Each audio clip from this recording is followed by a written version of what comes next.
আপনার অ্যাকোয়ারিয়ামে কি বারবার মাছ মারা যাচ্ছে, পানি ঘোলা হয়ে যাচ্ছে আর মাছগুলো দুর্বল লাগছে?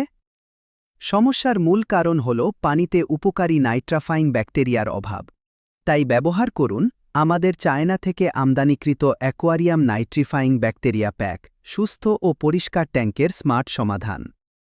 প্রতিটি স্যাশেতে আছে 4টি ক্যাপসুল যা দ্রুত উপকারী ব্যাকটেরিয়া তৈরি করে এবং ক্ষতিকর অ্যামোনিয়া ও নাইট্রাইট দূর করে। শুধু পুরো একটি স্যাশে অ্যাকোয়ারিয়ামে দিন আর দেখুন পানির মান কিভাবে দ্রুত উন্নত হয়। এটি দুর্গন্ধ কমায়, পানি স্বচ্ছ রাখে এবং আপনার মাছের জন্য নিরাপদ, স্বাস্থ্যকর পরিবেশ তৈরি করে। নতুন ট্যাঙ্ক পানি পরিবর্তনের পর কিংবা নিয়মিত কেয়ারের জন্য একদম পারফেক্ট। ঝামেলাহীন ব্যবহার, দ্রুত কাজ, এখন মাছ পালন হবে আরও সহজ। আপনার প্রিয় মাছকে বাঁচান, দিন পরিষ্কার ও উপযুক্ত পানি। আজই ব্যবহার করুন আমাদের নাইট্রিফাইং ব্যাকটেরিয়া স্যাশে এবং আপনার অ্যাকোয়ারিয়ামে দেখুন চোখে পড়ার মতো পরিবর্তন। আপনার অ্যাকোয়ারিয়ামে কি বারবার মাছ মারা যাচ্ছে, পানি ঘোলা হয়ে যাচ্ছে আর মাছগুলো দুর্বল লাগছে? সমস্যার মূল কারণ